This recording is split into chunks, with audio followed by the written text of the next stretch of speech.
একটি বিশাল গাছের ডালে একটি কাঠের পাখি রাখা আছে। সামনে দ্রোণাচার্য এবং তার পাণ্ডব ও কৌরব শিষ্যরা ধনুক হাতে দাঁড়িয়ে। গুরু দ্রোণাচার্য একদিন তার শিষ্যদের পরীক্ষা নেওয়ার সিদ্ধান্ত নিলেন।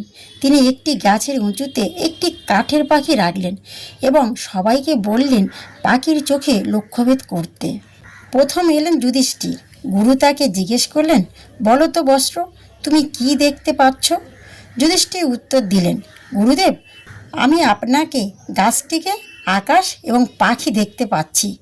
দ্রোণাচার্য তাকে থামিয়ে দিলেন এবং লক্ষ্যভেদ করতে নিষেধ করলেন। একে একে অন্য রাজকুমারেরা আসছে এবং সবাই একই রকম উত্তর দিচ্ছে, গাছ, ডালপালা বা পাতা দেখছে।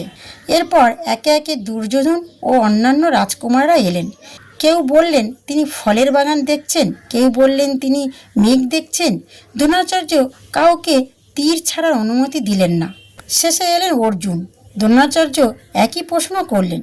অর্জুন শান্ত কণ্ঠে উত্তর দিলেন, গুরুদেব, আমি গাছ বা আকাশ কিছুই দেখছি না, আমি শুধু পাখির চোখটিকে দেখতে পাচ্ছি। দ্রোণাচার্য খুশি হয়ে বললেন, লক্ষ্যভেদ করো। অর্জুনের তীর সরাসরি পাখির চোখ বিদীর্ণ করল। গুরু তখন সবাইকে শেখালেন, যদি জীবনে সফল হতে চাও তবে চারপাশের সব কোলাহল ভুলে নিজের লক্ষ্যের উপর অর্জুনের মতো একাগ্র হও। সেদিন রাতে গুরু দ্রোণাচার্য একা বসে ভাবছিলেন। তিনি জানতেন শুধু অর্জুনের দক্ষতাই তাকে মহান করেনি, তার ভেতরের বিশ্বাস, ধৈর্য আর লক্ষ্যভেদ করার জেদ তাকে সবার থেকে আলাদা করেছে।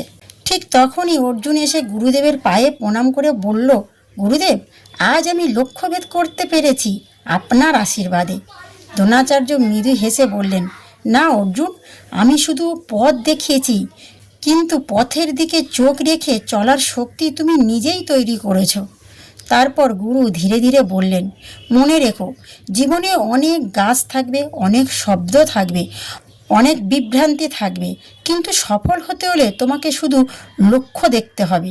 অর্জুন মাথা নত করে বলল, আমি বুঝেছি গুরুদেব, সফলতার চাবিকাঠি বাইরের কিছু নয়, ভেতরের একাগ্রতা।